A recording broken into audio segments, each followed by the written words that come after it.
Hello friends, welcome back to my YouTube channel. ये इस ड्रामे का पार्ट नंबर 7 है। अगर आपने इससे पहले के पार्ट्स को नहीं देखा है तो प्लीज़ आई सजेस्ट पहले आप उनको देख लें सो डैट आपको ये स्टोरी बहुत अच्छे से समझ में आए। इस पार्ट की स्टार्टिंग में फायर फेस्टिवल चियाकी के साथ एंजॉय करने के लिए मिसाकी बहुत ज़्यादा एक्साइटेड होती है। बहुत ज़्यादा हिम्मत करने के बाद कानाता मिसाकी को मना करता है वो चियाकी के साथ फायर फेस्टिवल एंजॉय करने ना जाए, मगर उसकी कोई भी बात नहीं सुनती है। मिसाकी की फ्रेंड मिसाकी को सजेस्ट कर रही होती है कि उसको चियाकी के साथ कैसे अपना लव कन्फेस करना चाहिए। यहाँ पर वो नए नए तरीके बता रही होती है। ये सब सोच कर मिसाकी बहुत ज़्यादा खुश हो रही होती है। उसकी फ्रेंड उसको इतना ज़्यादा एक्साइटेड कर देती है कि वो बोलती है कि इस बार तो अपना लव जरूर से कंफर्म कर ही देना। मिसाकी के करीबी कानाता को चियाकी के साथ पसंद नहीं आ रही होती है। वहीं दूसरी तरफ हमें दिखाते हैं मिसाकी बहुत ज़्यादा खुश होती है उन सारी फोटोज़ को देख के जो कि ट्रिप में खींची गई होती हैं चियाकी के साथ। जापान की एक ट्रेडिशनल ड्रेस होती है जिसका नाम युक्ता होता है, जिसको पहन के लड़कियां ज़्यादातर अपना लव कन्फेस किया करती थी अपने बॉयफ्रेंड को। मिसाकी जब वो ड्रेस टीवी में देखती है तो तोमा उसे बोलता है तुम भी चियाकी से अपना लव इसी ड्रेस में कंफर्म करना। तोमा मिसाकी को ये भी बताता है कि चियाकी को युक्ता बहुत ज़्यादा पसंद है। अगले पल हमें दिखाते हैं वो मिस्टीरियस वुमेन आज रेस्टोरेंट पहुंची होती है। वो बार बार कानाता को घूर रही होती है। चियाकी उसका ऑर्डर लेने आया होता है। जैसे ही वो अपना नाम बताती है और अपनी मॉम का नाम बताती है, चियाकी एक नज़र कानाता को देखता है और उसके बाद उस लेडी को बाहर आने के लिए बोल देता है। ये सब देखकर कानाता भी दंग रह जाता है कि चियाकी उस लेडी को बाहर क्यों लेके गया है। ये सब मिसाकी भी देख रही होती है। जैसे ही चियाकी बाहर लाता है उस लेडी को, सामने से बोल देता है आज के बाद इस रेस्टोरेंट में अपने कदम मत लाना। वो लेडी चियाकी को रोकने की कोशिश भी करती है, मगर चियाकी अपने हाथ जोड़ लेता है प्लीज़ यहाँ पर दोबारा मत आना। और ये सुन के वो चुपचाप वहाँ से चलने की करती है। अंदर आके कानाता चियाकी से पूछता है वो लेडी कौन थी, तो वो उसको बहाना बना देता है कि कोई नहीं, बस मेरी जान पहचान की थी। अगले पल हमें दिखाते हैं मिसाकी मार्केट में पहुंची होती है और वो युक्ता वाली शॉप के बाहर खड़ी ही होती है। वैसे ही उसके पास रेस्टोरेंट वाला फ्रेंड आ जाता है और उसको रेस्टोरेंट वाला फ्रेंड बताता है कि वो मिसाकी की हेल्प कर सकता है युक्ता को खरीदने के लिए। और ये सुनकर मिसाकी भी उसकी हेल्प लेने के लिए रेडी हो जाती है। युक्ता खरीदने के बाद मिसाकी वो फायर फेस्टिवल का पोस्टर देखती है तो अंदर देखती है कि रेस्टोरेंट में ताकसुकी किसी इंसान को बहुत सारे पैसे दे रही है। ये देखकर मिसाकी बहुत ज़्यादा अचंभित हो जाती है और इसको देखते ताकसुकी भी देख लेती है कि मिसाकी ने उसको पैसे देते हुए देख लिया है। वो इंसान भी रेस्टोरेंट के बाहर आता है तो मिसाकी को देख लेता है कि उसने ताकसुकी को देख लिया है। और यहाँ पर ताकसुकी और मिसाकी अलग जाकर बात करने लगते हैं। ताकसुकी मिसाकी को बताती है वो चियाकी को अब मिसाकी के लिए छोड़कर इस देश से बाहर जा रही है।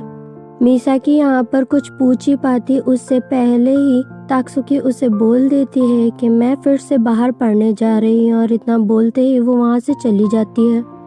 आज चियाकी बहुत ज़्यादा परेशान होता है क्योंकि जो इन्वेस्टर उसके रेस्टोरेंट को खरीदना चाहता है वो उसको बहुत ज़्यादा ब्लैकमेल कर रहा होता है। उसके पास 2 पेपर्स होते हैं। अभी हमें नहीं बताया जाता है कि इन पेपर्स की पीछे की कहानी क्या है। मिसाकी इसी बारे में सोच रही होती है कि अचानक से ताकसुकी को क्या हो गया है। इसी बीच कानाता उसे अपने रूम में आने के लिए बोलता है। अब मिसाकी आसानी से कानाता के साथ सारी बातें शेयर कर लिया करती थी। यहाँ पर वो बताती है वो बहुत ज़्यादा एक्साइटेड है चियाकी के साथ वो फेस्टिवल एंजॉय करने के लिए। मिसाकी कानाता को ये भी बताती है कि वो युक्ता खरीद के लेके आई है। ये सब सुनकर कानाता को बिल्कुल भी अच्छा नहीं लगता है और वो मिसाकी को बाहर का रास्ता दिखा देता है। जाते जाते मिसाकी भी कानाता को 2-3 बातें सुना के ही जाती है और यहाँ पर कानाता को बिल्कुल भी अच्छा नहीं लग रहा होता है। वो ऐसे रिएक्ट क्यों कर रहा है उसे खुद नहीं समझ में आ रहा होता है। अगले पल हमें दिखाते हैं तोमा भी मिसाकी को अलग अलग एडवाइस देता है चियाकी को अपना लव कन्फेस करने के लिए। जाते जाते मिसाकी भी तोमा को हार्ड वर्क करने के लिए बोलती है अपने सेमेस्टर को अच्छे मार्क्स से पास करने के लिए। आज मिसाकी तैयार होने के लिए जापान के फेमस पार्लर पहुंची होती है। जैसे ही पार्लर वाली को ये पता चलता है कि मिसाकी आज अपना लव कन्फेस करने वाली है, पार्लर वाली बताती है युक्ता के साथ एक फेमस पिन लगाई जाती है, जिससे युक्ता की और ज्यादा शान बढ़ जाती है और मिसाकी भी उसके बातों में आ जाती है और वह वैसे ही बन बनाती है और उस पे वही पिन लगाती है। चियाकी भी टाइम पर उस फेस्टिवल वाली जगह पर पहुंचा होता है और वो दूर से ही बहुत सारी फोटो बना लेता है मिसाकी की। मिसाकी और चियाकी दोनों ही फेस्टिवल में बहुत ज़्यादा एंजॉय करते हैं और एक दूसरे के साथ क्वालिटी टाइम स्पेंड करते हैं। मिसाकी और चियाकी दोनों ही एक दूसरे की कंपनी एंजॉय कर रहे होते हैं। दूसरी तरफ हमें दिखाते हैं कानाता को आज तोमा बताता है कि वो मिसाकी को एडवाइस दे के आया है कि आज कैसे भी करके वो चियाकी से अपना लव कन्फेस कर ही दे।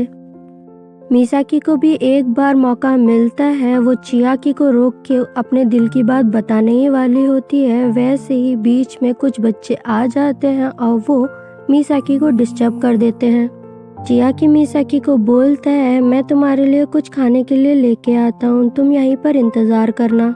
इसी बीच मिसाकी एक इंसान से टकराती है और ये इंसान वही इंसान होता है जिसने ताक्सुकी से पैसे लिए थे और मिसाकी ने देख लिया था।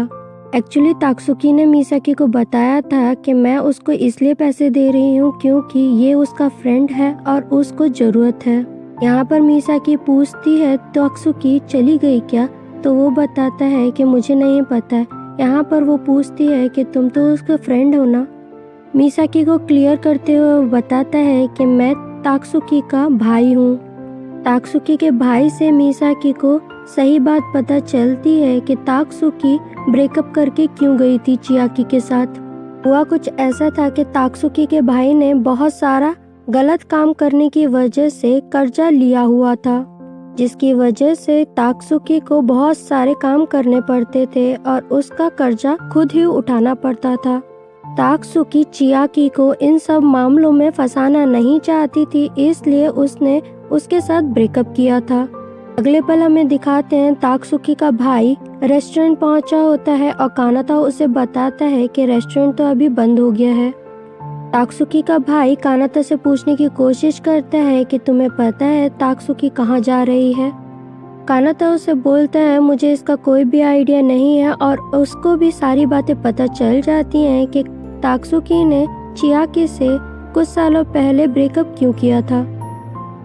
मिसाकी के दिल में कुछ और बात और दिमाग में कुछ और बात चल रही होती है।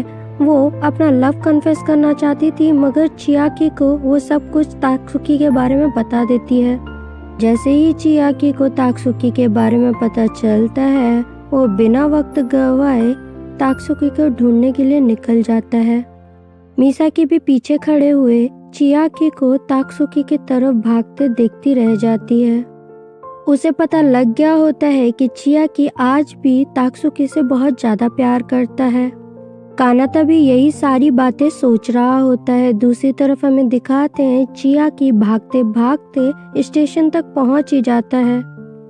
वो ताक्सुकी को रोक ही लेता है और यहाँ पर वो ताक्सुकी से पूछने की कोशिश करता है कि इतने सालों से उसने सच क्यों नहीं बताया उसको।